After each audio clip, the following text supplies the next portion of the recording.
peserta parenting yang dirahmati Allah. Alhamdulillah, puji syukur mari kita panjatkan kehadirat Allah SWT, karena berkat rahmatnya kita masih bisa berkumpul untuk bersama-sama dalam kegiatan sosialisasi pembagian kelas dan seminar parenting ini dalam keadaan sehat walafiat. Salawat serta salam tetap terlimpahkan kepada junjungan kita Nabi Muhammad SAW, kepada seluruh keluarganya, para sahabat, serta kepada seluruh umatnya hingga di akhir zaman. Bapak Ibu yang saya hormati, berikut saya sampaikan susunan acara pada hari ini. Yang pertama pembukaan, yang kedua tilawah, yang ketiga menyanyikan lagu Indonesia Raya dan Mas Bina Amal, yang keempat sambutan kepala sekolah, yang kelima sosialisasi pengelolaan kelas berbasis gender tunggal, yang keenam pemaparan materi oleh narasumber, yang ketujuh pengumuman dan juga penutup.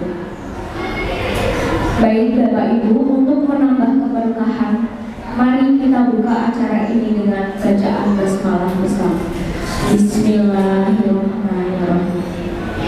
Acara selanjutnya yaitu pembacaan tilawah yang akan dilanjutkan oleh Ustaz Rifai. Kepada beliau dipersilahkan. Assalamualaikum warahmatullahi wabarakatuh.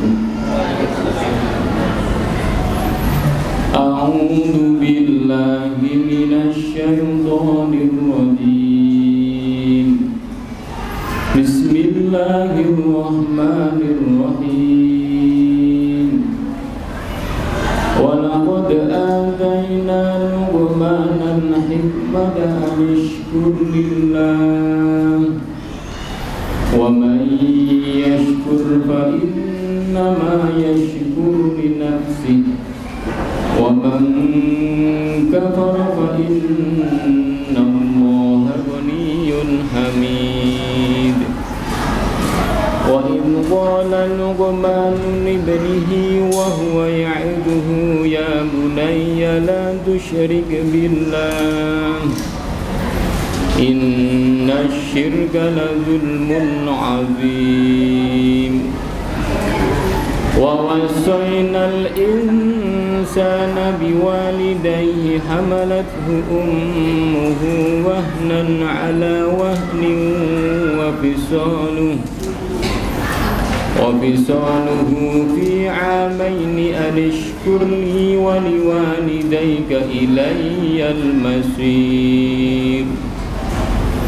Wa in jahadaka 'ala an tusyrika bima laysa laka bihi 'ilmun fala tuti'huma wa sahibhuma fid dunya ma'rufa wattabi' sabila man anaba ilayya summa ilayya marji'ukum fa unabbi'ukum bima kuntum ta'malun.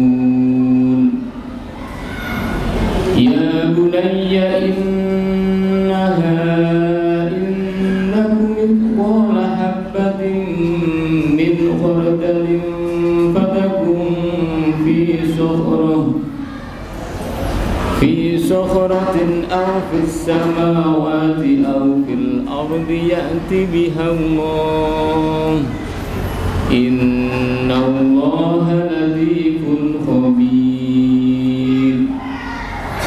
Ya bunayya aqimis salata wa'mur bil ma'ruf wanha 'anil munkari wasbir 'ala ma asabak inna dhalika min 'azmil umur. Shadaqallahul 'azim. Assalamualaikum warahmatullahi wabarakatuh. Terima kasih kepada Ustaz Rifai yang telah membacakan tilawah pada pagi hari ini. Semoga memberikan keberkahan untuk kita semua. Acara berikutnya yaitu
bangsa.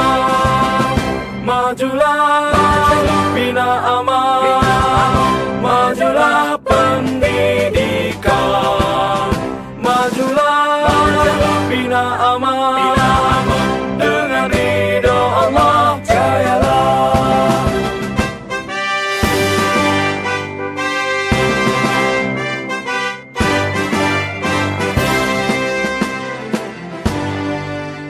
Mengembang generasi mandiri berkarakter rabani, visi masa depan demi kejayaan menjadi terbaik di negeri ini.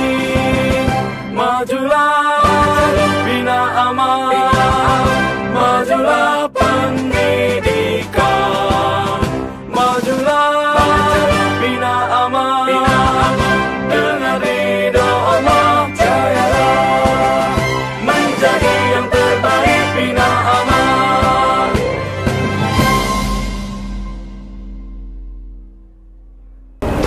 Hadirin dipersilahkan duduk kembali.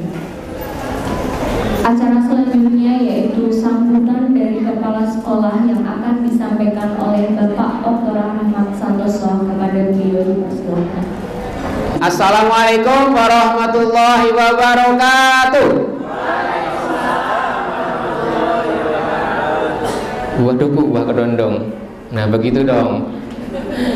Alhamdulillahirrahmanirrahim. Asyhadu alla ilaha illallah wa asyhadu Muhammadar Rasulullah. Allahumma sholli ala sayyidina Muhammad wa ala sayyidina Muhammad.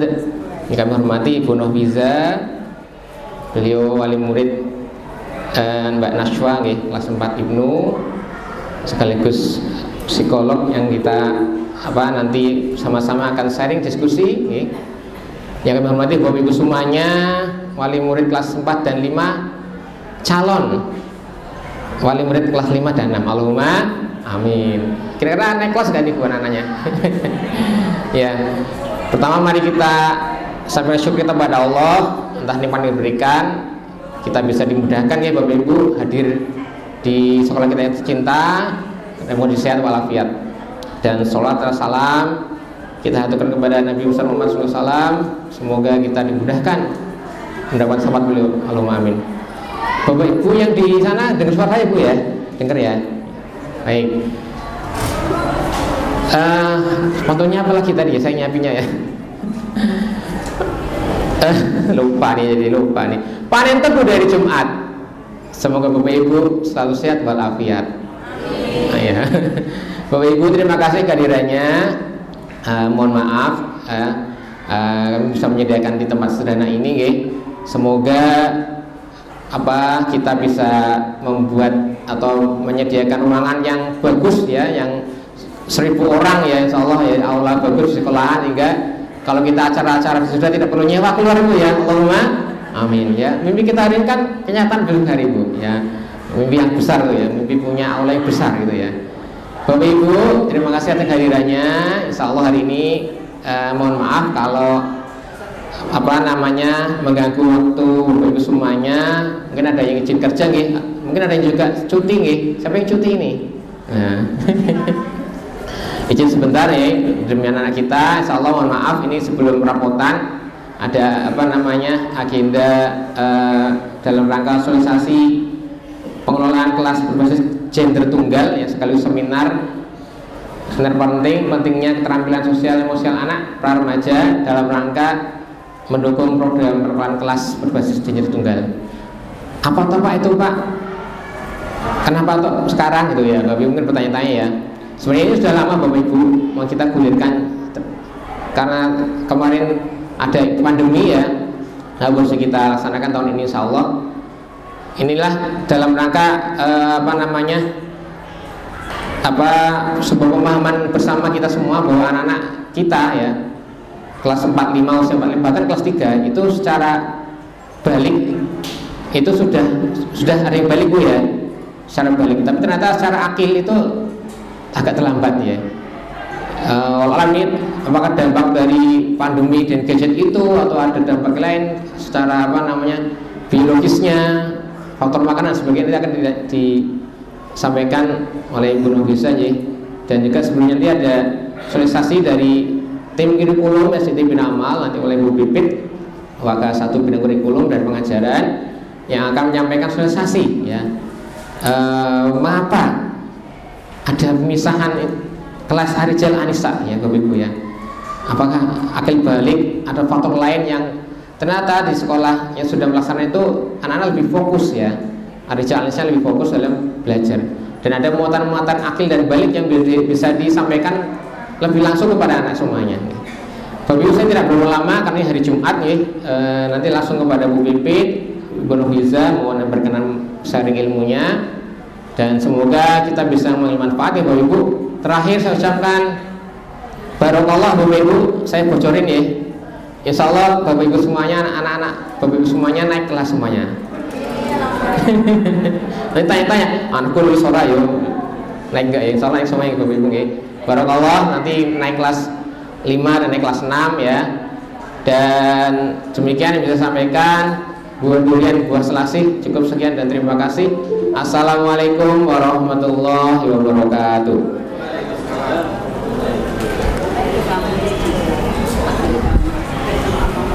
Halo. Oke. Lupa.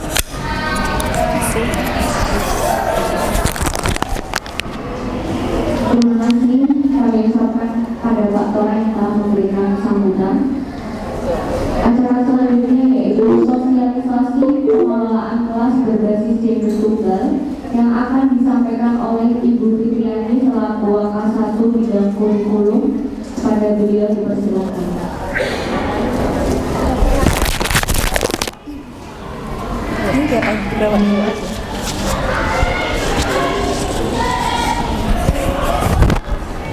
Bismillahirrahmanirrahim. Assalamualaikum warahmatullahi wabarakatuh.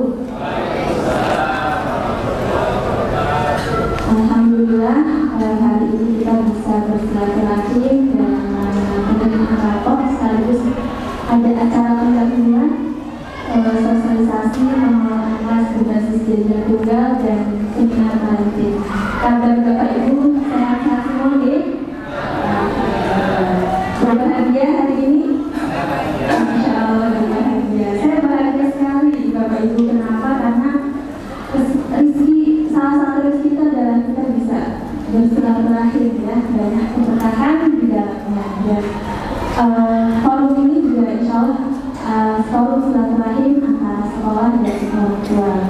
Nah, mohon izin Bapak Ibu semuanya, kami mewakili tim dari SDT Bina Amal untuk menyampaikan kebijakan baru terkait pengelolaan kelas yang insya Allah akan kita terapkan mulai tahun ajaran depan secara bertahap. Kenapa bertahap? Karena memang tidak semua jenjang kelas akan menerapkan konsep ini.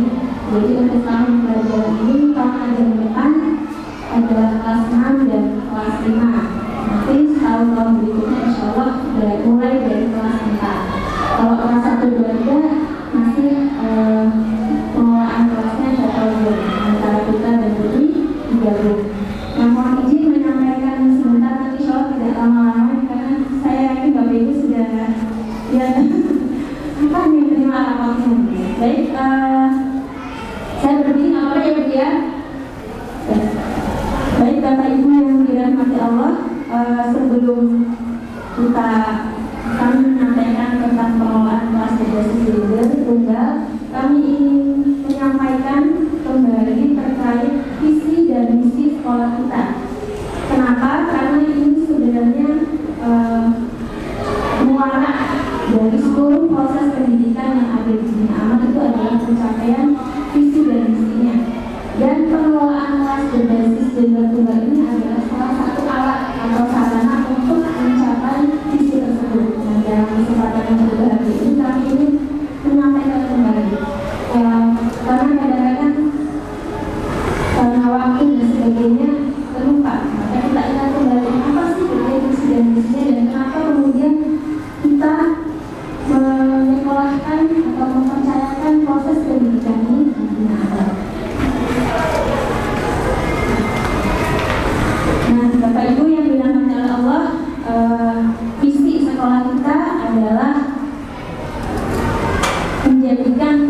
Sekolah Islam Berkali Bina Amal sebagai pusat keunggulan yang mampu mengembangkan peserta didik yang mandiri dan berkarakter rohani. Nah, apa itu mandiri? Mandiri itu kalau kami boleh menyampaikan itu ada kepanjangannya ya, mandiri. Jadi anak-anak kita diharapkan menjadi anak-anak yang bermanfaat, kemudian disiplin, ramah dan inovatif, yang memiliki karakter rohani. Artinya apa?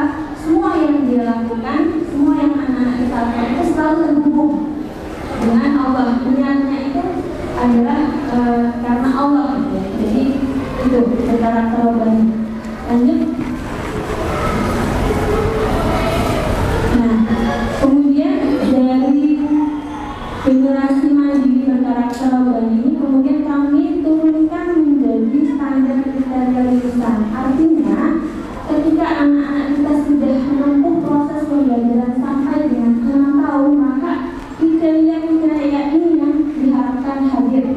Yang pertama, memenuhi 10 karakter pribadi muslim. Ini yang kami garis cetak tebal ya, kami ini jadi salah satu hal yang harus kita pahami bersama.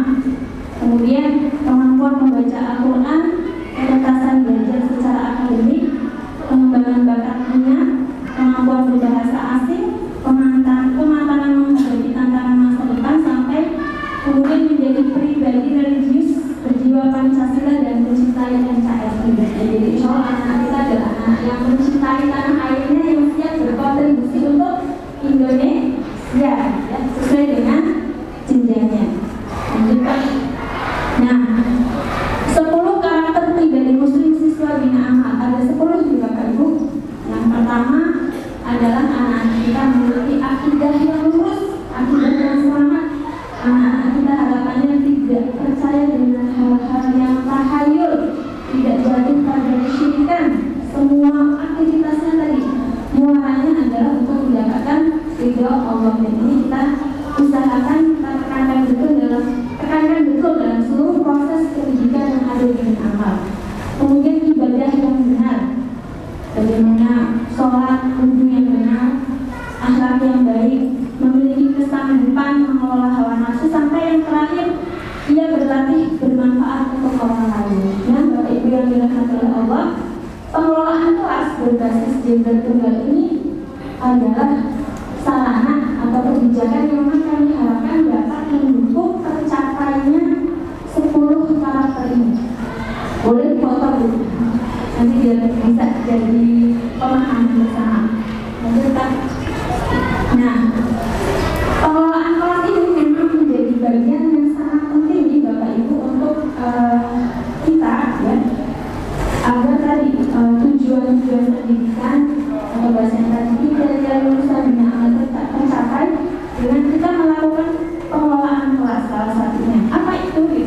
Tujuan pengelolaan kelas adalah untuk mewujudkan situasi yang kondusif dengan kita memfasilitasi perkembangan dan belajar peserta didik secara maksimal sesuai dengan kebutuhan intelektual, fisik, motoriknya, sosial, emosi peserta didik, serta untuk menghilangkan hambatan yang akan mengganggu perkembangan dan efektivitas belajar anak tersebut. Hambatan-hambatan ini sekarang tambah banyak ya dibanding ketika kita dulu SD ya. Hambatan anak sekarang itu lebih banyak, tantangannya lebih luar biasa. Sehingga dengan berpijak pada ini, kami harap pengelolaan kelas yang tadi pemisahan putra putri ini bisa meminimalkan hambatan-hambatan yang akan dihadapi oleh siswa kita, oleh anak kita. Nah, pengelolaan kelas berbasis gender tunggal, apa itu? Ya, merupakan suatu upaya kita merencanakan serta mengelola kelas dengan cara pengelompokan berdasarkan perbedaan perilaku antara peserta didik laki-laki dan perempuan di kelas yang terpisah agar tercapai efektivitas dalam kegiatan belajar mengajar. Itu Bapak Ibu, memang antara anak putra dan anak putri itu kan pasti berbeda perilakunya gitu ya, hobinya gitu ya. Kalau kelas yang kebetulan kami pengambil kelas 5 itu sekarang hobinya fisik banget ya Pak Tara ya. Hampir tiap hari itu kalau ada kesempatan mereka futsal. Jadi bahkan ketika ada zombie nanti malah bisa aja apa yang mereka khawatirkan nanti gimana kelasnya ini ya, masuk futsalnya hanya 2 kelas nggak seru gitu ya. Terus dipikirkan itu gitu. Terus nanti gimana itu gitu ya. Kalau sekarang kan futsalnya 4 kelas jadi lebih seru gitu ya. Itu yang dipikirkan anak-anak itu polos sekali gitu ya. Dan jadi anak-anak mungkin lebih banyak biasanya nggak terlalu fisik ya, lebih banyak suka ngobrol, berkelompok gitu ya, melakukan pertemuan ini memang kemudian kadang menjadi hambatan dalam proses KPM. Lanjut Pak, apa kemudian dasar hukumnya? Ini Bapak Ibu tentu kami dari tim SDIT Bina Amal melangkah tentu tidak tentu berdasarkan pertimbangan-pertimbangan. Jadi kami sampaikan apa dasar-dasarnya. Yang pertama dasar hukum. Undang-Undang Nomor 20 Tahun 2003 Pasal 3 yang menyebutkan tentang tujuan pendidikan, ya. Yang beriman, bertakwa, berakhlak mulia, ya, sehat dan seterusnya. Kemudian PP Nomor 66 Tahun 2010 Pasal 58. Jadi PP ini Bapak Ibu menyebutkan bahwa pengelolaan satuan pendidikan di PAUD, kemudian di pendidikan dasar dan pendidikan menengah diselenggarakan oleh pemerintah menggunakan tata kelola, memberikan kewenangan kepada satuan pendidikan atau sekolah untuk menentukan secara mandiri bagaimana sekolah tersebut dikelola. Jadi insya Allah kita melangkah berdasarkan ada dasar-dasarnya, ya, tidak berdasarkan yang sifatnya reaksioner karena ada kasus ini, kasus itu. Tapi memang ada ada aturan-aturan yang kita patuhi. Kemudian ini dasar agama. Dasar agama dalam dunia kelas berbasis tunggal, ya. Jadi hadis riwayat Ahmad, semula anak-anak kalian sholat pada usia 7 tahun. Dan pukulan mereka jika tidak mau melaksanakan sholat pada usia 10 tahun serta pisahkanlah tempat tidur mereka. Dan pada usia 7 sampai 10 tahun ini mungkin nanti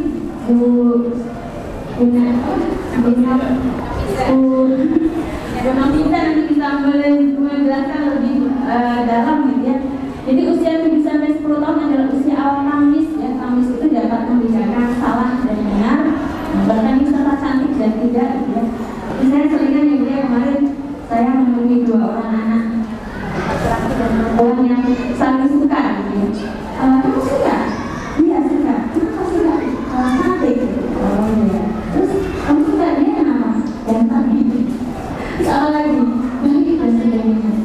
Terus saya suka boleh nggak Mas? Saya suka boleh? Ya boleh. Pasangannya nggak boleh ya, nggak boleh pasangan. Jadi ada lawan jenisnya ya sebagai ya. Jadi sudah seperti itu tuh sudah muncul lebih awal ya kalau sekarang ya. Kalau zaman saya mungkin SMP ya. Terus kelas 4, kelas 5 itu sudah bahkan mungkin kelas 3 gitu.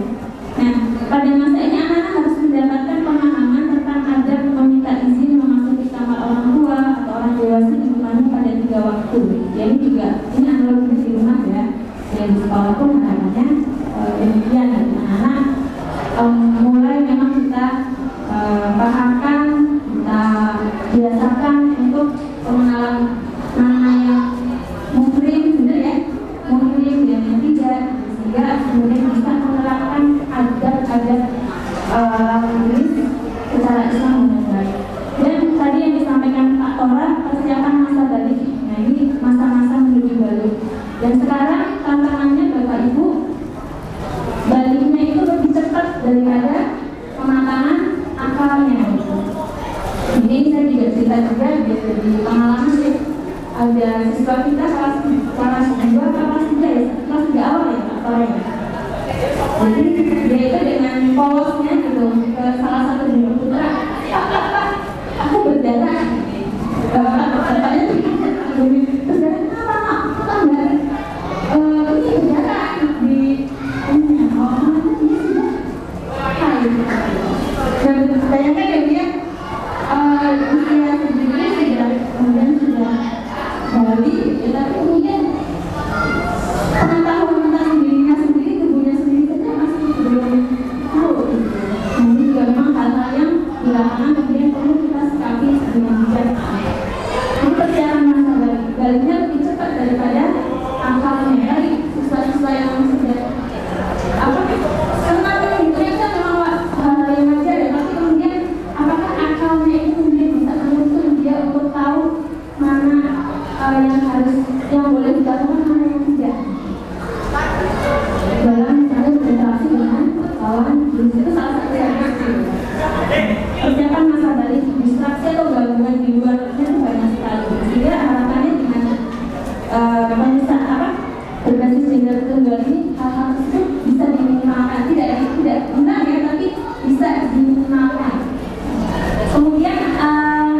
Dasar pendidikannya ini berdasarkan apa Bu? Berdasarkan penelitian yang dilakukan di sekolah yang sudah menerapkan. Kita kemarin sudah sempat silaturahmi juga ya Pak Tata ke salah satu sekolah yang menerapkan, kemudian juga kita mengkaji secara pustaka literatur mengenai kebijakan ini, dan berdasarkan yang kami pelajari pemisahan atau pengelolaan kelas berbasis gender tunggal ini dapat meningkatkan motivasi belajar, kemudian berpengaruh positif terhadap psikologi siswa. Dan psikologi siswa ini jadi hal yang sangat penting ya dia, karena menyangkut kemarahan ekonomi juga. Kalau emosinya sudah bagus, insya Allah akademik itu akan mengikuti gitu ya. Nah kemarin juga ketika silaturahmi ke salah satu sekolah itu nanya ke kelasnya, kemudian isinya juga semua, Mas gimana Mas, senang nggak? Senang Bu, enak gini aja, sama laki-laki, karena apa asyik gitu ya, mainnya bisa sama gitu. Kalau sama Anissa itu beda gitu. Tapi saya kemarin nggak berkunjung ke yang putri ya, jadi nggak tahu kalau misalnya yang putri. Kalau yang putri juga gitu. Nah, kemudian itu terakhir Pak melewat ya, satu slide itu. Nah, kemudian mungkin Bapak Ibu bertanya, lalu bagaimana nanti proses pengelompokannya gitu ya? Ada beberapa hal yang akan kami jadikan pertimbangan. Pertama adalah tadi tentu karena berbasis gender tunggal, bicaranya adalah jenis kelamin. Kemudian yang kedua adalah karakter atau kepribadian. Ada yang kepribadiannya mungkin kuat, ada yang pendirian dan sebagainya. Coba kita memang mempunyai data yang lengkap sehingga nanti proses pengelompokan siswa-siswanya itu bisa harapannya bisa menimbulkan chemistry yang baik gitu ya. Nanti ketika mereka bergabung dalam satu kelas, kemudian karakter, kepribadian dan kemampuan akademik ini juga jadi pertimbangan kami nanti ketika anak-anak dikelompokkan misalnya di kelas Anissa 1, kelas Anissa 2, Alijan 1, Alijan 2. Kenapa akademik jadi pertimbangan? Nanti ini rata ya Bu ya, namanya di mix. Ada juga ada tutor sebaya. Jadi kan kadang-kadang anak usia segitu lebih main, juga lebih nurut. Perkawanan itu sangat dan mulai muncul gitu ya. Jadi semuanya bilang apa itu mempengaruhi. Nah kemudian yang jadi harapannya dengan metode yang tersebut bisa saling tadi yang misalnya yang lebih cepat bisa ikut mendampingi teman-teman yang mungkin secara pembelajaran lebih lambat dan sebagainya. Itu di Bapak Ibu beberapa hal yang kami sampaikan, nanti secara teknis dan detailnya barangkali akan kita sampaikan lebih lanjut di forum parenting ya. Tentu Bapak Ibu karena ini kebijakan yang baru akan kita laksanakan, pasti tantangannya sangat banyak ya, baik tantangan internal kami di sekolah maupun barangkali tantangan dari lingkungan atau dari Bapak Ibu semuanya. Jadi harapannya kita bisa bekerja sama, mohon dukungannya, mohon support dari Bapak Ibu semuanya. Insya Allah kebijakan ini kita gulirkan tidak lain tidak bukan untuk kebaikan siapa yang kebaikan anak-anak kita. Jadi tadi yang lihat generasi mandiri berkarakter program ini. Kenapa baru sekarang kita melaksanakan? Ya karena memang kami memandang di waktu-waktu ini tadi tantangan dan distraksinya lebih sangat-sangat banyak dibanding waktu-waktu yang terdahulu. Sehingga kebijakan ini kemudian kami terapkan. Insya Allah itu nih Bapak Ibu, mohon maaf kalau terlalu lama dan dalam menyampaikan banyak ribetnya ya. Terima kasih atas waktu yang diberikan. Nanti selanjutnya akan ada seminar parenting. Nanti kalau semua nanti bisa menjelaskan lebih banyak, lebih dalam secara keilmuan, dan Bapak Ibu nanti bisa bertanya juga. Terima kasih. Wassalamualaikum warahmatullahi wabarakatuh.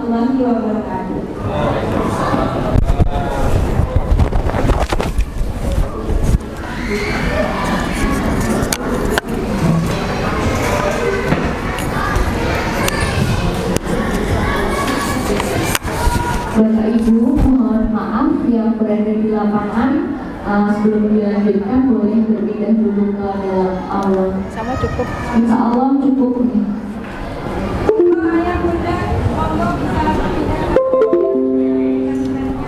Monggo Bapak Ibu.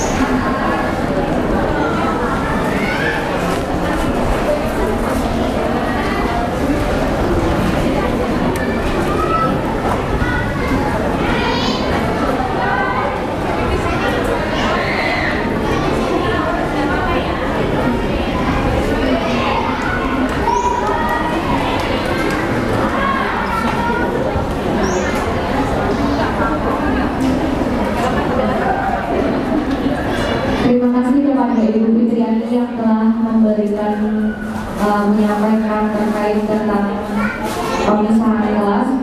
Hadirin sekalian, tibalah pada acara seminar parenting pemaparan materi oleh Ibu Nofisa MTSI Psikolog sekaligus tanya jawab.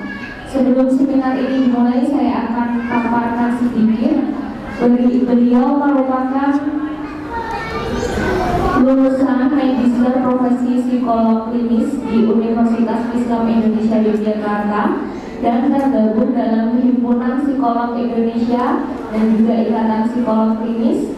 Kemudian merupakan ibu dari 3 anak, owner layanan psikolog Psikoker, psikolog alun dokter, dan juga salah satu penulis buku pemikiran psikolog untuk bangsa yang berjudul Kesehatan Jiwa dan Resolusi Pasca Pandemi di Indonesia, Jurnal Intervensi Psikolog, dan artikel populer.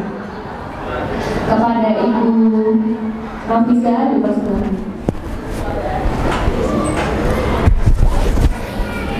Assalamualaikum warahmatullahi wabarakatuh.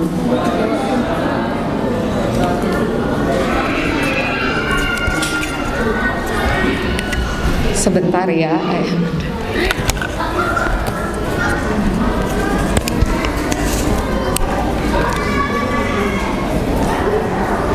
Terima kasih kepada Bapak Oktora selaku Kepala Sekolah SDIT Bina Amal beserta staf dan jajarannya, Bapak Ibu guru yang mungkin juga wali murid di sini, kemudian Bapak dan Ibu yang sudah menyempatkan waktunya untuk hadir di hari weekday ya, hari Jumat ini. Tidak berlama-lama, kita akan mulai parentingnya. Tapi sebelumnya perkenalkan dulu, saya Noviza, saya ibu dari 3 anak, tetapi yang 2 sudah di sini. Yang satu Fatih kelas 1 sama, kemudian Nashwa kelas 4 Ibnu ya.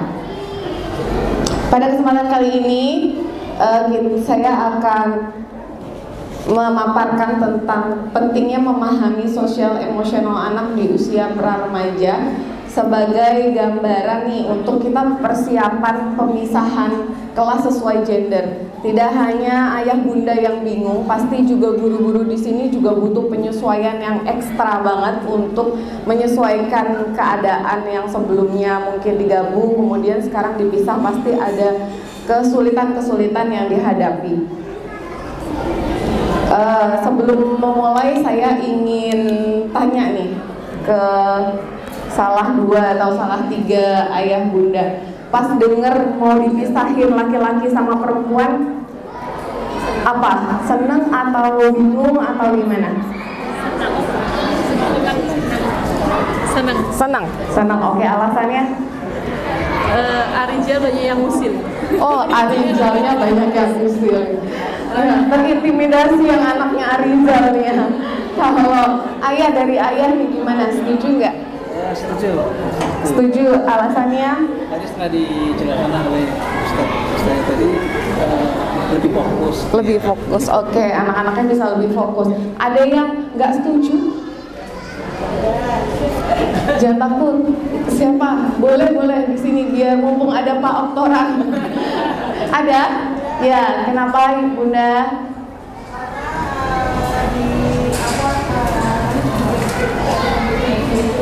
Kenapa?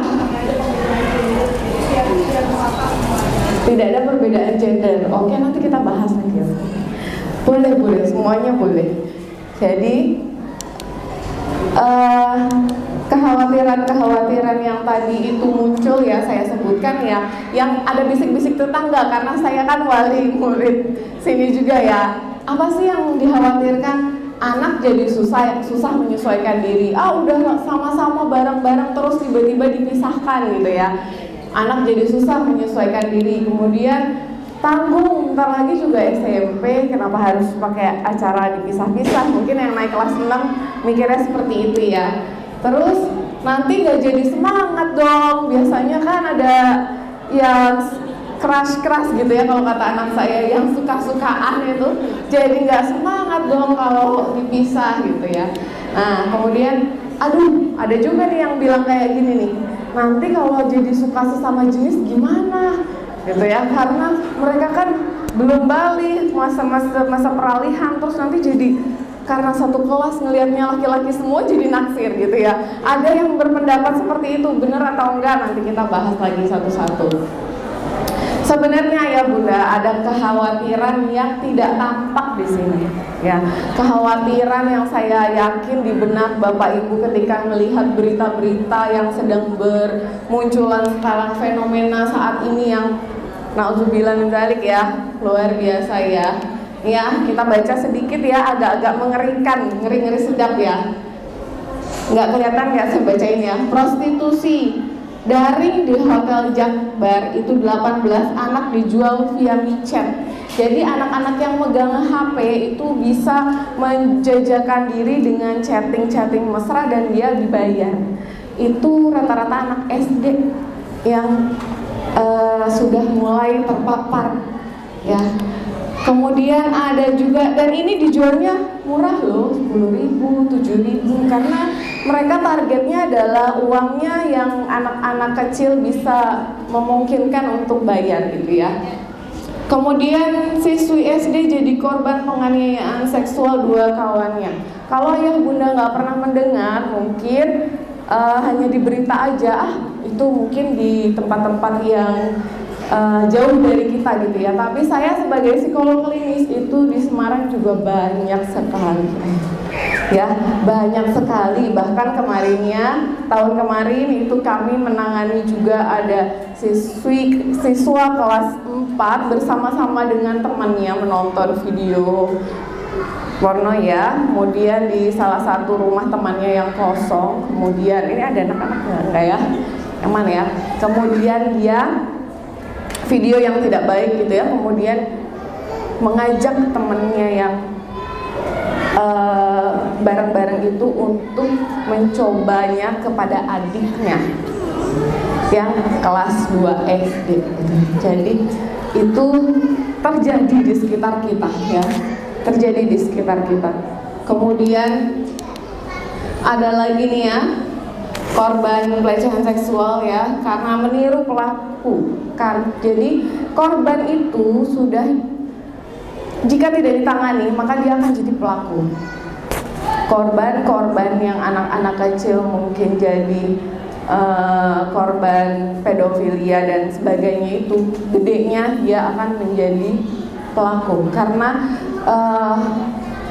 urusan hal-hal seperti itu tuh akan mengganggu otaknya itu lebih dari narkoba. Jadi satu kali aja dia ngeliat, itu sudah bisa merangsang hormon-hormon di otaknya dan membuat dia ingin mengulanginya lagi ya.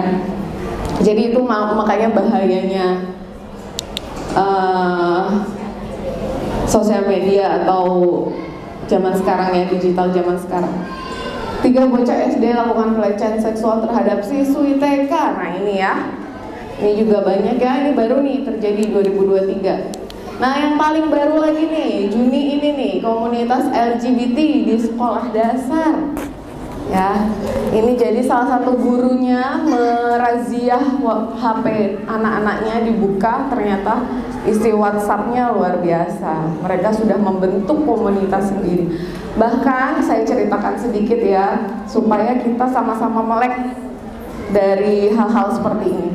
Bahkan ada klien saya umur 11 tahun dari Jepara, karena datang ke sini sama orang tuanya. Dia bingung, saya itu laki-laki apa perempuan. Setelah saya assessment lebih jauh, ternyata dia sering bermain games yang bisa ngobrol itu loh ya. Apa ya, mungkin orang tua ada yang ngerti, yang bisa FF atau apa, saya nggak kurang paham ya. Itu memain games itu, kemudian dikasih linknya itu terhubung ke Telegram. Nah, disitulah komunitas itu mulai mengincar anak-anak kecil ya. Anak-anak kita tuh mulai diberikan hal-hal yang macam-macam. Orang tuanya mungkin ya nggak mudeng ya, mau taunya main game aja ya, nggak taunya ada hal-hal di balik itu yang membuat dia bingung. Akhirnya ini sebenarnya gimana sih di saat dia mungkin lagi masa-masa pubertas, lagi mencari kebingungan jati dirinya, kemudian diserang dengan hal-hal seperti itu terjadi ya. Kalau sudah begitu, siapa yang salah? Siapa yang harus bertanggung jawab? Ayo, siapa? Orang tua nyalahin siapa? Ayah nyalahin ibu, ibu nyalahin ayah gitu ya biasanya ya. Atau pihak sekolah juga ikut terseret ya. Nah, ini hal-hal yang kekhawatiran yang sebenarnya di luar kekhawatiran kita yang tadi. Yang anak susah menyesuaikan diri, nanti nggak asik deh kalau nggak ada temannya, gendernya jadi tidak merata. Nah, itu hanya kekhawatiran kecil, tapi masih banyak lagi kekhawatiran yang lain ya. Faktanya Indonesia merupakan urutan ketiga dunia. Ini yang lagi heboh nih ya. Alhamdulillah nih ayah-ayahnya pada datang di sini ya. Sebagian kalau bunda-bundanya di foto kasihkan ke ayahnya gitu ya. Indonesia fatherless nih. Fatherless, father hungry, lapar ayah gitu ya. Dan kenyataannya adalah ini jadi salah satu penyebabnya. Jadi bukan lingkungan semata, tetapi kehausan akan peran-peran ayah, kemudian peran orang tua, kehausan akan sosok yang figur yang diidolakan. Jadi ayah sama bunda saya tanya di sini, yang lebih sering nasehatin anak siapa? Yang paling bawel sih ibu ya. Ya, padahal sebaiknya ya urusan nasihat menasehati itu ayah. Ya, supaya figur ayahnya ada. Ketika ada masalah, ibunya ceritain ke ayah tadi anaknya begini, biar ayah yang menasehati. Karena ayah itu punya logika yang bagus menyelesaikan alternatif masalah yang bagus, sedangkan ibu biasanya ngerocos saja ya, intinya nggak tahu apa anaknya masuk kuping kanan keluar kuping kiri gitu. Karena kita lebih emosional gitu dalam menyampaikan hal-hal itu. Tetapi kalau ayah, dia punya alternatif solusi yang baik buat anak. Jadi kehilangan sosok ayah ini akan membuat anak tidak hanya laki-laki tetapi perempuan juga kurang percaya diri, dia jadi nggak berani tampil, dia nanti efeknya jadi kebingungan melihat sosok laki-laki mana yang sayang tulus sama dia nggak bisa lihat karena ayahnya perannya kurang. Tapi kalau dari kecil sudah disayang, dia tahu tatapan mata mana yang sayang sama dia, laki-laki mana yang sayang sama dia. Gede-gedenya dia tidak haus laki-laki. Kalau ada yang ngedeketin nanti, sorry kamu nggak kayak ayah saya gitu ya. Jadi ada muncul figur yang dia idolakan gitu. Efeknya panjang ayah. Kalau dibilang ayah sibuk, aku sibuk nih, nggak ada waktu. Sebenarnya bukan kuantiti ayah, kalaupun ayah di luar kota ayah sibuk, tapi kualitasnya itu membangun relasi dengan anak 15 menit tetapi tanpa gadget, benar-benar eye to eye, mata sama mata, kemudian dengan pujian, dengan pelukan, itu sudah cukup memenuhi kebutuhan dia. Kemudian ini yang membuktikan lagi tidak ada hubungan yang signifikan dengan pengelompokan kelas tadi ya, membantah yang orang tuanya khawatir, aduh nanti gimana kalau jadi suka sama laki-laki gitu ya, karena sudah dibuktikan dari penelitian di Harvard terbaru. Sebelum ke penelitian ini saya jelaskan dulu. Jadi dulu mereka kaum LGBT pernah melakukan penelitian besar-besaran membuktikan bahwa LGBT itu adalah genetik. Jadi nggak disalahkan karena ya saya dari sananya begini, memang saya dari lahir begini, mereka mengasumsikannya begitu. Kemudian para ilmuwan bergabung di Harvard sama di Inggris juga ya, menggabungkan 470.000 orang diambil sampel genetiknya. Dan ternyata tidak ada bukti G gen di sini. Jadi memang Allah menciptakan kita cuma laki-laki dan perempuan. Tidak ada hormon G ataupun lesbi di sini di dalam tubuh orang ya. Jadi memang membantah, penelitian terbaru ini membantah kalau memang genetik nggak ada. Genetik yang memang laki-laki dan perempuan ya. Kemudian apa sih yang melatar belakanginya kalau secara psikologis tadi, kalau secara pendidikan, secara agama sudah dibaca ya. Nah ini hampir sama dengan yang tadi Ustazah jelasin bahwa ada pubertas dini ayah bunda sekarang, efek makanan, junk food, makanan-makanan cepat saji, kemudian juga pengaruh lingkungan, pengaruh pandemi dan lain-lain ini membuat anak jadi lebih cepat berkembangnya, hormonnya lebih cepat. Sekarang hormon apa yang tidak ada di makanan, khususnya ayam ya, hormon disuntikkan, hormon di daging, di apapun itu kan disuntikkan. Jadi perkembangan anak pun mengikuti apa yang dia makan. Jadi telur pun kan itu kan dari hasil pengolahan bahan-bahan kimia juga, sehingga membuat anak jadi lebih cepat pubertas dini. Kalau dibilang usia berapa sih Bu yang normal? Jadi dari dokter Aman Panulung itu ya menjelaskan bahwa usia 10,5 itu paling minimal, batas minimal. Jika di bawah itu berarti ada kelainan hormon. 10,5 jika anaknya menstruasi misalnya di usia 10,5 atau yang laki-laki udah balik di usia 10,5 itu normal. Di bawah itu berarti butuh penanganan secara hormonal karena mungkin ada hormon-hormon yang berlebihan di dalam tubuhnya gitu ya. Dan 10,5 kalau dia menstruasi itu berarti kita mundur 2 tahun. Pubernya itu adalah berarti umur 8,5. 8,5 itu sudah mulai, maaf kalau perempuan sudah mulai tumbuh payudaranya gitu ya, sudah mulai suka-sukaan, sudah mulai senang. Jadi kalau 8,5 itu kelas berapa ya Pak? Kelas 2 ya? Kelas 2 dan 3 ya, itu berarti anak kita maju lagi nih pubernya, kelas 2 dan kelas 3. Kemudian kenapa lagi nih? Ada degradasi nilai moral, penurunan. Ngerasa ya anak-anak sekarang moralnya tidak sekuat kita dulu ya, tidak tahan banting kita dulu ya, stroberi ya, dimarahin sedikit, wah sedih gitu ya. Kayak kemarin saya punya klien juga dimarahin sama orang tuanya terus mau bunuh diri gitu ya, karena hal-hal yang biasanya kita anggap biasa gitu, tapi buat dia udah merusak mentalnya dia. Jadi memang penurunan degradasi nilai moral ini yang sebagai dampak buruk perkembangan media sosial. Kemudian kenapa lagi? Ya mulai muncul sosok yang diidolakan dan mulai membentuk peer group. Nah ini tadi ya udah mulai suka-sukaan itu ya, sehingga diharapkan bisa meminimalisir. Bukan berarti kalau kelasnya laki-laki dan perempuan saja dia nggak bisa ngelihat lawan jenisnya, kan masih bisa ketemu pas istirahat ya bisa ada interaksi pas ekstrakurikuler, siapa tahu jadi semangat. Saya mau ekskul yang ada ceweknya misalnya, yang laki-laki gitu ya, atau yang perempuan yang ada cowoknya banyak gitu, itu siapa tahu jadi memotivasi ekstrakurikulernya, itu juga bisa ya.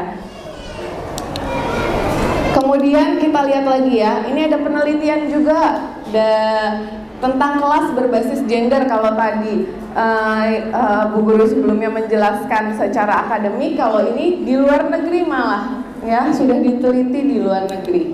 Ya di Inggris dilakukan atas nama The Good School Guide ini pada sekitar 700.000 siswa tingkat IQ yang sama. Jadi tidak ada perbedaan kecerdasannya, IQ-nya sama. Kemudian mendapatkan hasil bahwa siswa yang dalam kelas khusus sesuai gender itu terbukti lebih cerdas secara akademik. Ya, secara akademik. Kenapa? Karena dia bisa fokus. Dia lebih berani. Bayangin ayah bunda zaman kita puber dulu, kalau melihat orang yang kita suka kan malu ya. Aduh, nanti aku diperhatikan deh sama dia di depan. Aduh, nanti aku malu. Bahkan anak saya yang kelas 4 ini mau naik kelas 5 aja, kalau disuruh tampil udah nunduk-nunduk, nggak mau deket-deket Arijal gitu ya, malu diliatin. Nah, itu kan sudah muncul. Jadi berdasarkan penelitian ini juga mereka jadi lebih fokus dan lebih percaya diri untuk ngomong di depan, untuk menyampaikan ide-ide, menyampaikan hal-hal yang dia inginkan terkait dengan akademik ya. Anak jadi lebih percaya diri. Guru juga bisa lebih fokus pembentukan karakter siswa ya. Jadi seperti yang disampaikan Bu Guru tadi, misalnya guru mau menyampaikan tentang akhlak-akhlak gimana orang laki-laki, kemudian menyampaikan tentang pendidikan seks ya, itu lebih mudah dilakukan, bisa sesering mungkin. Misal ada masalah apapun bisa diselesaikannya juga lebih mudah di dalam kelas ya, berbasis gender tunggal ini. Kemudian juga meminimalisir pelecehan dan melecehkan teman sebaya.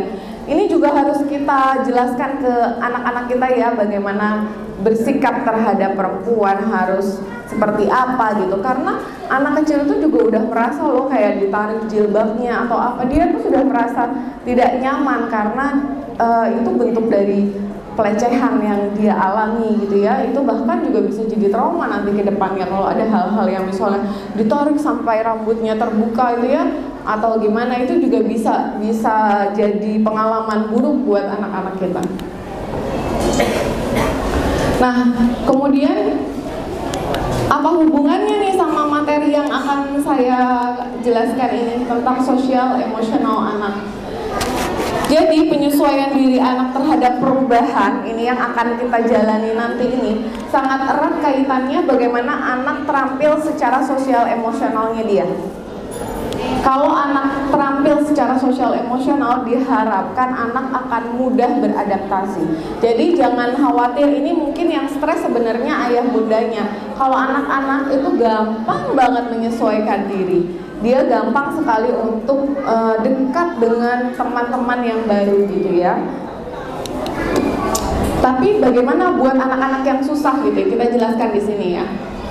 Di tahap perkembangan anak usia sampai 12 tahun ini ya, mereka sedang berkembang social awareness-nya. Anak mulai menyadari dan mencari tahu apa yang terjadi dalam lingkungan sosialnya. Di sini dia mulai punya sahabat, punya bestie, gitu ya. Ada punya sahabatku ini gitu. Bertukar hadiah dengan sahabat, nggak mau terpisahkan dengan sahabatnya ini. Nah itu wajar ya. Wajar buat anak-anak usia segini dia mempunyai teman dekat, teman sahabat gitu, itu wajar. Kemudian keterampilan yang dibutuhkan apa di social awareness ini? Menempatkan diri dan membawa diri dari lingkungan baru, di lingkungan yang baru ya. Jadi memang anak-anak kita harus kita jelaskan juga bahwa nanti kamu akan di rolling loh kelasnya. Ya nanti aku nggak sekelas lagi sama bestie aku misalnya. Nanti kamu kalau nggak sekelas sama bestie kamu akan menemukan bestie juga loh di sana. Dan ketika istirahat kalian bisa jadi tambah banyak sahabatnya, nggak cuma 2, mungkin yang tadinya 2 ketika dipisahkan si B ketemu temennya lagi si C, si A ketemu lagi temennya si D, kalian bisa ketika bertemu bisa jadi ramai sahabatnya gitu ya. Bagaimana kitanya aja yang menjelaskan, jangan waduh iya mama juga jadi sedih kok, anaknya juga jadi nggak ikut berkembang secara sosial. Tapi kita jelaskan pelan-pelan, nanti dia kalau ketemu teman baru akan lupa, akan lebih gampang bersosialisasinya. Memberikan hak sosial buat anak ini ya, mendorong anak memiliki pergaulan yang luas. Justru jangan itu saja, tetapi rolling class, rolling group, dia akan lebih mudah di saat ini. Ketika saat ini sangat-sangat dibatasi, ya berarti akan tumbuh menjadi anak yang susah juga beradaptasi dengan lingkungan baru. Karena masa-masa sekarang ini pembentukan sosial emosional anak nih dari 8 tahun sampai 12 tahun. Dia lagi berkembang-berkembangnya, dia tahu bagaimana cara bersosialisasi, gimana dia harus membawa dirinya ke lingkungan, dia tahu temannya yang baik yang mana, yang enggak yang mana. Di sini lebih gampang kita untuk memberikan nilai-nilai dan moral kepada anak. Menjelaskan juga soal ini ya, soal toleransi, empati, suportif gitu ya. Kalau ada teman-temannya misalnya yang juara atau dia juara loh, oke, kamu harus bangga kalau ada temanmu yang juara, pasti selamat gitu ya. Diminimalisir perasaan-perasaan negatif dia supaya dia juga tumbuh jadi anak-anak yang suportif, memiliki empati yang bagus sama temennya. Nah ini di usia-usia sekarang. Kemudian yang kedua, relationship skill, kemampuan menjalin hubungan dan membentuk pertemanan atau peer group. Ini anak-anak kita udah mulai punya geng di usia ini ya, udah mulai punya geng nih, gak cuman bunda-bundanya aja yang punya geng ya, anak-anaknya juga nih punya grup, peer group namanya ya. Nah di sini keterampilan yang dibutuhkan anak apa? Tidak membeda-bedakan berdasarkan suku, ras, kemudian cantik, ganteng. Aku maunya ngegeng sama mereka aja karena mereka cantik-cantik gitu. Atau aku sama yang cowok-cowok yang ini aja, yang ganteng-ganteng, yang keren-keren. Yang gak keren sana dulu gitu ya. Itu harus kita tekankan kepada anak bahwa harus berbaur sama siapa aja gitu ya. Kemudian rolling kelas ini juga dibutuhkan. Yang berikutnya, muncul peer pressure. Ya, kebingungan antara sikap normatif versus bullying sehingga muncul peer pressure. Di sini biasanya kita itu sudah memberitahu anak-anak kita bahwa kamu yang baik ya sama temen ya, kamu yang sayang ya sama temen ya. Kemudian ketika hanya dibekali itu saja, kemudian dia ketemu temennya yang nakal, yang mukul dia, yang ngejahatin dia, maka sikap normatif dia akan jadi bingung dia. Aku harus bersikap gimana nih? Aku disakitin tapi aku harus baik ya. Itu kebingungan dia di usia-usia segini. Jadi sebenarnya apa keterampilan yang dibutuhkan anak? Memahami bahwa setiap anak itu beda-beda. Mungkin temanmu yang A sifatnya seperti ini, temanmu yang B sifatnya seperti ini. Kamu lebih cocok dengan yang mana? Kamu lebih nyaman dengan yang mana? Jadi kita bantu juga dia untuk memahami karakter orang berbeda dan bagaimana menyikapinya. Kalau kamu disakiti, apa yang harus kamu lakukan? Nah, itu bekal-bekal ya untuk menghindari peer pressure di usia-usia segini. Kemampuan untuk asertif, berani untuk nolak. Ayo kita bolos aja, misalnya, ayo kita ke kantin yuk pas pelajaran ini gitu. Nah, ini sikap-sikap asertif diperlukan. Biasanya anak-anak yang ngikut sama temennya takut itu akan ikut aja gitu ya, nggak berani untuk menolak. Nah di sini dibutuhkan kemampuan untuk menolak, bilang enggak, mengungkapkan ide yang dia mau, itu dibutuhkan di usia segini. Kemudian peran guru dan orang tua apa? Membangun komunikasi yang terbuka. Jadi ceritain dong, kamu hari ini ngapain aja di sekolah?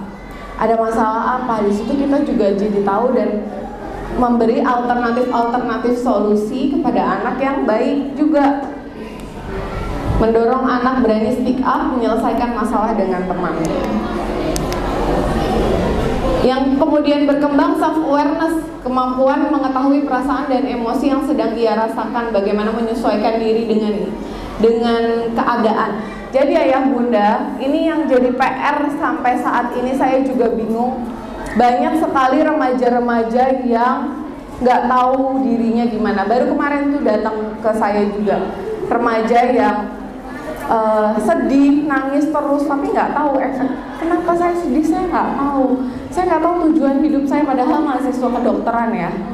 Saya nggak tahu saya tuh mau jadi apa. Saya mau jadi dokter juga saya nggak suka-suka banget. Saya nggak jadi dokter terus saya harus ngapain gitu ya. Jadi self awareness itu berkembangnya justru saat-saat ini gitu. Saat-saat sekarang dia tahu bahwa dirinya punya kelebihan apa, itu yang harus kita hargai. Wah, nilai nanti nih ya, nilai-nilai yang dapet nih. Oh, kamu oke di sini. Fokus ke yang dia senengin dan yang dia suka, yang dia nilainya bagus. Itu kita beri apresiasi di situ ya. Tidak perlu dikhawatirkan yang nilai-nilainya masih buruk, fokusnya dikejar di situ, tidak perlu. Justru sekarang sudah berubah ya sistemnya ya. Yang dia senengin yang kita support, apa yang dia senengin. Karena anak segitu masih berubah, anak SD masih belum ada fokus kemana. Jadi kita support aja. Yang penting mentalnya dulu bagus, emosinya dulu bagus. Peran guru dan orang tua mendengarkan, memahami dari sudut pandang anak ya, ini juga penting. Membantu anak mengidentifikasi masalah. Jadi jangan melulu juga kalau ada masalah langsung ditangani oleh guru, atau kalau ada masalah orang tuanya yang maju misalnya ya. Kalau di sekolah ada masalah, akhirnya orang tuanya yang ribut nih sama orang tua, itu juga tidak perlu. Bantu anak untuk menyelesaikannya dulu sendiri, supaya dia tahu bagaimana cara problem solving yang bagus. Mengambil keputusan-keputusan kecil dari sekarang. Misalnya nih, menurut kamu mama pakai baju ini bagus yang ini apa yang ini? Nah, itu membantu anak juga berani untuk mengambil keputusan-keputusan. Bagus yang itu mah, mama lebih oke gitu misalnya ya. Itu juga membantu kepercayaan diri anak jadi mampu untuk mengambil keputusan-keputusan kecil di dalam hidupnya dia. Tetapi tetap yang bertanggung jawab. Kalau kamu mau ekskul misalnya, aku suka ekskulnya ini, nggak usah, kamu bahasa Inggris aja biasanya gitu ya. Orang tuanya, nggak usah itu ekskul apa, nggak penting. Nah, itu mulai dirubah, kita beralih ke alternatifnya buat anak. Menurut kamu mau yang mana? Kemudian bertanggung jawab jika emang di jalan nanti ada hambatan atau apa, dia belajar dari sekarang untuk bertanggung jawab atas pilihan yang dia buat. Konsep keadilan ya. Di sini anak juga mulai memahami adil dan tidak adil. Nggak adil, gitu ya. Kemarin ekstrakurikuler kelas sebelah nggak adil, badannya banyak besar-besar, jadi tarik tambangnya kalah, gitu ya. Dia udah mulai protes nih. Kelas meeting kemarin, ya. Konsep adil dan tidak adil. Harusnya gimana? Saya tanya gitu. Harusnya ditimbang satu-satu, gitu ya. Berapa beratnya? Supaya sama gitu. Itu kan ada yang satu orang bisa 3 anak gitu. Banyak yang protes-protes gitu ya. Nah, ini dia, mereka mulai muncul nih alternatif solusi. Di situ kita nggak berpikir ya bahwa oh ternyata bisa juga, benar juga alternatif solusinya kalau ya disesuaikan supaya seimbang gitu ya. Itu mulai muncul di anak. Keterampilan yang dibutuhkan apa nih di sini? Ya tadi menyelesaikan masalah yang dihadapinya ya. Kalau misalnya guru mungkin membantu ketika anak-anak mulai protes, dibantu dijelaskan bagaimana yang seharusnya. Kemudian peran guru dan orang tua mendengarkan masalah anak dan meminta anak mencari alternatif solusi. Ini saya tekankan sekali untuk bantu anak menyelesaikan masalahnya sendiri. Karena anak-anak sekarang banyak yang nggak tahu cara menyelesaikan masalah dengan baik itu gimana. Itu dari kecil ya Bunda, misalnya airnya tumpah, kita pel. Ada mainannya berantakan, kita yang ngerapihin. Itu padahal cara anak belajar untuk menyelesaikan masalah dari kecil. Oh, ketika tumpah, iya ambil lap, silahkan dibersihkan sendiri. Itu membantu dia untuk menyelesaikan masalah kecil, dari hal-hal kecil, bertahap. Jangan masalah besar, masalah bundanya, ayah tidak bisa merasakan perasaan bunda, disuruh selesain anaknya nggak bisa ya. Tapi dibantu dari hal-hal yang kecil sesuai dengan usianya. Hal yang perlu diperhatikan nih di sini di akhir ya, sebelum kita selesaikan. Awasi dan batasi penggunaan gadget anak di rumah. Seperti yang saya jelaskan tadi, bukan berarti tidak boleh karena kita hidup juga di zaman digital, tetapi benar-benar kalau diberikan, sebelum Bunda memberikan, kasih dulu pepatah-pepatah atau nasihat-nasihat buat anak. Kalau kamu melihat iklan-iklan yang negatif, iklan-iklan yang nggak baik, apa yang harus kamu lakukan? Misalnya, oke, aku tutup mata, aku akan kasih ke Bunda atau apapun itu. Kalau kamu pas lagi main game ngelihat ada iklan yang muncul, karena sekarang YouTube Kids lebih bahaya daripada YouTube dewasa. Banyak iklan-iklan karena mereka memang sasarannya ke anak-anak kita. Bahkan saya pernah membaca sasaran mereka itu sekarang bukan lagi SMP SMA, karena SMP SMA udah rusak. Sasarannya TK dan SD. Jadi memang mereka mainnya di games-games anak-anak TK dan SD, ya, disusupi hal-hal yang negatif itu di situ. Jadi memang harus dijelaskan dari sekarang negatifnya apa dan apa yang harus kamu lakukan ketika melihat itu. Batasi juga penggunaannya, misalnya berapa, kasih aturan main, mau berapa lama, konsekuensinya berapa. Kalau sudah di jam segitu diingatkan dulu sebelumnya, jangan langsung ditarik, biasanya anak akan marah. Tapi di sebelumnya 5 menit lagi ya, berarti stop ya. Oke, nanti lama-lama terbiasa anak akan bisa dengan pola itu. Kemudian yang kedua, bangun relasi dan komunikasi yang baik dengan anak. Nah, ini kadang ayah atau biasanya sih kalau bunda-bunda udah saya yakin dekat dengan anaknya. Ayah biasanya, aku harus ngomong apa nih sama anak aku gitu ya, harus quality time-nya seperti apa nih gitu. Nah, itu membangun kedekatan itu sangat penting supaya kalau dia ada masalah larinya ke kita dulu, ke orang tua dulu, menjelaskannya ke orang tua dulu. Bangun dengan baik, bangun relasi juga bunda sama ayahnya juga ya, yang baik ya, jangan sama anak baik, ayah bundanya ribut sama aja. Berarti membangun relasi semua antar anggota keluarga, kakak dan adik, ayah, bunda, semua baik-baik saja. Ciptakan lingkungan kelas baru. Nah, ini mungkin buat guru ya, Pak Tora dan Bu Guru, mungkin nanti ketika masa orientasi bisa dibuat games-games yang seru, yang menyenangkan, supaya anak lebih gampang dekat dengan teman-teman barunya. Ketika games kekompakan, games yang membuat mereka happy gitu, jadi memorinya di awal itu udah bagus. Kalau kelasnya seru, kelasnya asik, jadi dia akan semangat sampai nanti-nantinya. Sinergi antara guru dan orang tua, ini alhamdulillah Bina Amal sudah selalu bersinergi ya, menginformasikan apapun ke orang tua juga, memberikan kelas-kelas sekolah orang tua ya sekarang ya Pak Tora, support orang tua kepada anak dalam proses adaptasi baru. Nah, ini juga penting ya. Jadi kalau anaknya sedih ya nanti dipisah, ibunya juga sama ayahnya jangan ikutan sedih, tapi support bahwa nggak apa-apa, nanti kamu ketemu teman yang baru lagi, nanti kamu SMP rolling lagi ketemu teman yang baru lagi, nanti kita pelan-pelan ya menyesuaikan diri ya, pelan-pelan nanti kamu juga dapat teman yang baru. Apalagi sekarang kan temennya juga sebagian ada dari kelas yang lama, jadi akan lebih mudah buat anak menyesuaikan diri. Demikian yang bisa saya sampaikan. Akhir kata, kesibukan kita sebagai orang tua bisa disiasati dengan manajemen waktu yang baik, tapi kerusakan mental anak akan dibawa seumur hidup ya. Jadi jangan disia-siakan. Kalau kita sibuk, pasti sibuk. Semua, saya yakin semua ya, bunda di sini sibuk. Bahkan ibu rumah tangga juga sibuk banget dari pagi sampai malam, sibuk sekali ya.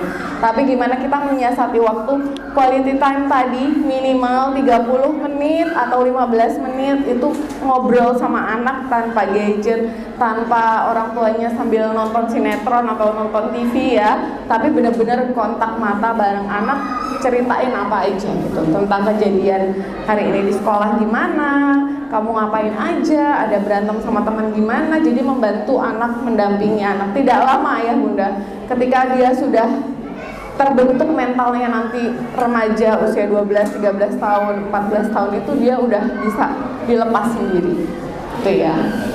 Jadi demikian dari saya, semoga nanti mendapat nilai yang memuaskan anak-anaknya. Amin. Semoga nanti pas sosialisasi lebih mudah ya Pak Tora ya. Terima kasih. Wabillahi taufiq wal hidayah. Wassalamualaikum warahmatullahi wabarakatuh.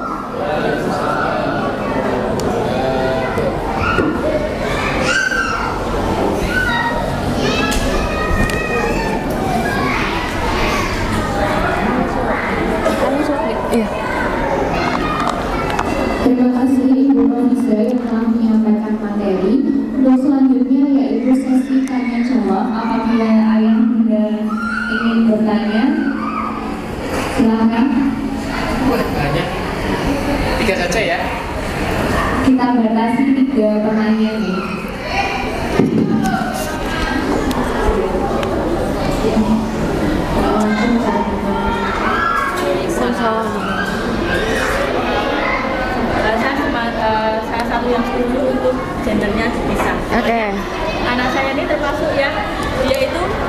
Berarti enggak sorry.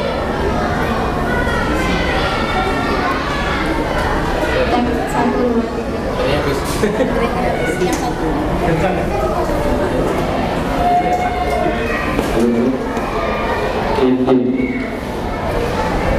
Assalamualaikum warahmatullahi wabarakatuh.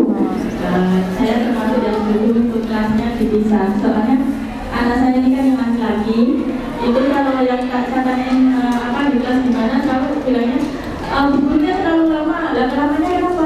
Itu masih Anissa sama Angga. Gak siap-siap Anissa gitu jalannya. Selalu jadi jadi saya termasuk sama sekali. Saya cuma tanya sebagai seorang ibu, anak saya juga sih sama papanya, cuman saya kurang puas dengan penjelasannya dari papanya. Masalah dia tanya balik untuk anak laki-laki. Nah, dia pernah tanya gini, mama temanku itu sunatnya 2 sunat itu bukan masalah untuk balik. Nah, baik itu juga sunat tapi dia kan gak balik kan. Oh ya, tapi itu gini mama, dia tuh bilang kan Pak F bilang nih yang sudah balik masih depan, dia kan cuma padahal aku belum balik, dia belum balik. Lalu tak tanyain, memang aku udah balik kenapa? Aku udah balik sama aku bisa keluar cara putih gitu, keluar cara putih itu apa gitu, terus aku bilang ya aku tanya coba tanya ke papa saya gitu, dan papanya tuh kepinginnya anak itu kita dulu ke papanya, baru papanya belajarin, tapi dia ini agak gengsi nih sama papanya kalau tanya masalah dia kasih gitu, jadi dia itu cenderungnya anak yang kepingin membanggakan papanya. Kalau dia kemarin mobil dia sudah lulus, jadi dia kepingin yang bangga-bangga. Kalau masalah ya sering-seringnya ke mamanya gitu. Dan saya cumanya di situ, mama katanya balik itu mimpi apa gitu, mimpi apa ya pokoknya kalau kakak yang waktu ini ketemu perempuan mama setiap hari aku mimpi mama gitu loh. Aku tanya papanya, tapi papanya tuh penjelasannya saya kurang set gitu loh, gimana untuk menjelaskan versi mama ke anak laki-lakinya masalah seperti itu. Soalnya kan teman-temannya ini sudah cowok semua yang umur, bahasanya sudah gitu. Kadang-kadang dia bilang temanku antara satu sama ini pacaran rumah, ini sama ini pacaran gitu loh. Jadi pastinya itu sudah karena pacarnya siapa? Enggak, aku belum ada, belum saya gitu yang gitu. Nah ini saya mau nanya seperti bahasa mama ke anak masalah anak laki-laki, masalah baliknya itu gimana? Masalahnya itu masalah saya kan bingung jawabnya gitu. Belum nemu yang pas. Terima kasih.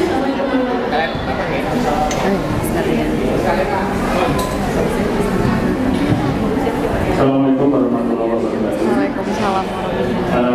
Pada saat ini saya cuma mau menanyakan apakah dalam pemisahan kelas nanti gurunya dipisah juga apa enggak, untuk di pengajarnya apakah berpengaruh apa enggak, misalnya Arijal gurunya harus Arijal atau harus ada ibu gurunya, atau itu pertanyaan saya seperti itu, apakah berpengaruh dengan konsep yang tadi seperti itu.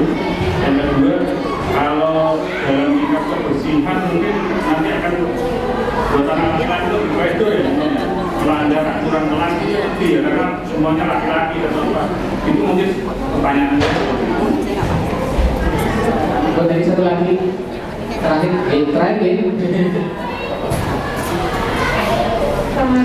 Bu Pipit kemana ya? Nomor 2.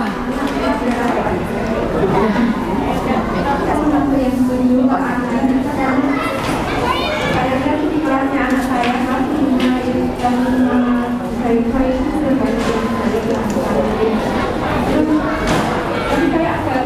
agak ragu dengan saya karena anak saya itu kemarin baru menyampaikan kalau dia mau mondok itu karena temannya satu kelas kan yang nggak mondok sama aku, terus dia pas sampai rumah aku diajak ini mondok bareng sama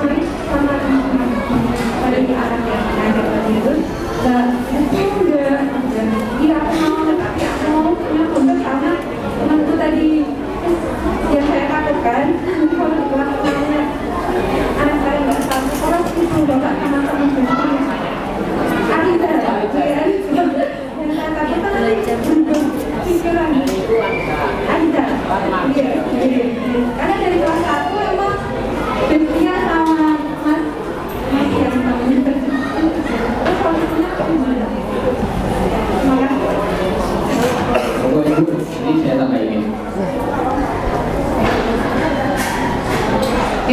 nomor 2 kayaknya Pak Tora atau Bu Pipit yang jawab ya, terkait dengan nanti konsep guru di kelasnya gimana. Saya jawab dulu yang dari Bunda siapa? Linda ya. Jadi gimana sih menjelaskan ke anak-anak gitu ya. Jadi usia berapa? Biasanya zaman kita dulu kan kita dengarnya dari anak-anak ya, dari teman-teman kita ya. Menstruasi itu apa, terus mimpi basah itu gimana, itu biasanya dari teman-teman kita. Tapi ada langkah lebih baiknya kalau orang tua yang menjelaskan. Tapi menjelaskannya gimana? Jadi konsep pendidikan seks usia dini ini akan panjang sekali, nggak cukup ya waktunya di sini. Dari mulai kecil dibiasakan anak untuk mengetahui organ intimnya, membersihkannya seperti apa, cara membersihkannya sendiri gimana, menjaga auratnya, malunya, itu bagian dari pendidikan seks. Jadi nggak usah terburu-buru dibayangin harus menceritakan detailnya. Nanti sesuai dengan usianya dulu Bunda. Jadi kalau ayahnya menceritakan, nanti kamu akan ketemu wanita, wanitanya seperti apa, nanti ya setiap mimpi kan beda-beda. Nah nanti wanitanya seperti apa ya tergantung di mimpi kamu nanti. Yang penting kalau ketika kamu mimpi kemudian mengeluarkan sesuatu cairan, kamu ceritain ke ayah supaya ayah tahu dan menjelaskan lebih detail nanti ke kamu gitu. Jadi prosesnya bagaimana dan seperti apa itu tidak perlu dijelaskan jika masih usia sekarang ya. Tapi ketika anak sudah mendengar itu dari temannya, ya kita harus sudah siap. Yang penting orang tua siap menjelaskan dan jangan berpikir itu hal tabu ya. Karena memang harus dijelaskan, dipaparkan. Tidak apa-apa, tidak seperti bayangan kita kok anak akan seperti gimana nanti gitu ya. Justru dia tahu dari orang tua yang terpercaya, lebih tahu batasan-batasannya dan sesuai dengan usianya. Pakem-pakemnya seperti apa gitu Bunda. Kemudian yang Bunda siapa itu? Bunda siapa tadi? Mama? Rifki. Ya, Mama, anak-anak usia segitu masih berubah-berubah. Nanti pengennya itu, nanti cita-citaku jadi ustazah misalnya, besok berubah lagi jadi astronot, besok berubah lagi jadi dokter gitu. Tetapi itu nilai yang positif, yang bagus, yang harus dipertahankan. Juga pengen mondok, oke pengen mondok nggak apa-apa. Nanti berarti itu kenapa dia pengen mondok? Justru kalau bisa, kalau mondok jangan karena temennya, tapi memang ditanyakan kenapa kamu pengen mondok. Oh nanti kamu iya benar, pengennya sama bestinya kan, tidak harus ini kelas gimana, kelas 6 ya? Iya kan nggak harus satu kelas. Nanti kalau kamu pondok sama dia, di pondok itu juga besar dan banyak temennya. Jadi tidak apa-apa kalau kamu berbeda kelas, nanti bisa tetap ngobrol-ngobrol kalau istirahat. Kenapa? Nah makanya itu saya bilang kemauan dari anak itu sendiri yang harus yang penting, yang paling penting, bukan kemauan temennya atau karena bareng sama temennya kemudian ketika pisah jadi nggak mau lagi pondok. Berarti bukan kemauan anak ibu kalau kayak gitu. Tapi kalau memang ibu lihat walaupun pisah kelas tapi ternyata anak ini tetap kekeh mau mondok, berarti itu dia sudah kemauan dari diri dia dan akan mudah untuk menyesuaikan diri nantinya. Gitu. Ibunya tidak mau dipisahkan dari si temannya Rizky ini sepertinya. Harus satu kelas gitu ya Bu. Nanti bisa kode-kode sama bapak gurunya. Bagaimana gitu. Tapi yang penting itu kita yang menanamkan kepada anak kalau mau mondok itu berarti kamu harus siap berteman dengan siapa aja, dengan lingkungan baru mana saja gitu. Kamu juga apa positif-positifnya supaya dia punya pandangan mondok itu ya memang karena kemauan dia, bukan karena sama sahabatnya A, B, C gitu. Karena belum tentu nanti kelas berikutnya juga sama. Siapa tahu yang satu maunya mondok di mana, yang satu maunya mondok di mana, itu juga akan jadi PR yang baru. Tapi kalau udah dari dasar anaknya pengen mau dimanapun akan gampang Bunda. Gitu. Terima kasih. Dilanjutkan yang pertanyaan Bapak tadi. Mungkin Pak Tora atau Bu Pipit yang bisa menjelaskan. Betul, Bunda. Ini tanyakan tentang Pak Gurunya bagaimana nih. Di depan kita masih kalau namanya belum muncul Pak ya. Jadi kita sampaikan ketika yang di raker ya, salah menyampaikan komposisi guru ke semua guru. Dan khususnya kita memang untuk kelas Haji Alisa ini kita guru tapi pak gurunya adalah memang kedalaman sini dan pemahaman tentang pedagogisnya, kemudian secara pemahaman tentang karakter anak nih. Saya mau cerita malah ini Bu. Tadi kan Bapak bilang kalau kelas laki-laki semua malah apa kebersihan hidupnya Pak ya. Kalau kita kemarin ke salah satu sekolah Pak ya, malah unik Pak. Justru kelas kerja itu adalah yang lebih gampang diatur Pak. Karena mana itu kan logis. Gelut bar. Nah itu kan nyangka baperan dulu. Jadi kejadian sekarang besok dibikin lagi gitu ya. Nah begitu Pak, kita main-main di aturan dulu, jadi kita malah lebih gampang. Aturannya begini, melanggar ya begini gitu ya. Selesai bar gitu Pak. Ini bukan berarti ada saat ini ya Bu ya. Jadi kan makanya kita butuh bapak guru yang sesuai ya. Insya Allah nanti hari jalan ada satu Pak Guru Pak. Ada satu Pak Guru, tapi di kelas Anissa tidak ada Pak Guru Insya Allah. Karena ini fokus misalnya begini katanya bukunya Mas Fadli ini. Itu nanti kita bisa bahas lebih dekat dari kelas Harjal Pak, ada Anissa. Bagaimana mimpi bahasa itu, ketika berbahasa apa yang dilakukan. Bahkan nanti kita punya rencana kita mengajar anak mandi bahasa mandi wajib di kamar mandi satu persatu ya, karena paham betul ya bagaimana cara. Nah, ini kan harus dengan Pak Guru ya, masa Pak Guru jadi dengan Alisa juga ya sampai apa namanya pendidikan apa namanya akhir balik ini kita itu sampai ke teknis seperti itu kayaknya gitu. Gitu Bapak Ibu insya Allah mantap ya insya Allah ya. Terima kasih. Wassalamualaikum warahmatullahi wabarakatuh.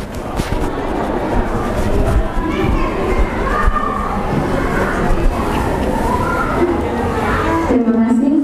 Acara selanjutnya yaitu pengumuman pengambilan rapot, yaitu nanti bisa diambil di ruang kelas masing-masing. Alhamdulillah ini telah sampai pada penghujung acara. Terima kasih banyak kepada narasumber, kepada Bapak Ibu yang telah menyimak acara dari awal hingga akhir. Semoga ilmu yang kita dapatkan hari ini bisa bermanfaat dalam kehidupan sehari-hari. Saya mewakili Bapak dan Ibu guru serta seluruh panitia yang bertugas menyampaikan permohonan maaf apabila ada salah kata dan perbuatan selama berlangsungnya acara. Mari kita tutup acara ini dengan membaca hamdalah bersama. Alhamdulillahirabbil alamin. Akhirul kalam. Wassalamualaikum warahmatullahi wabarakatuh.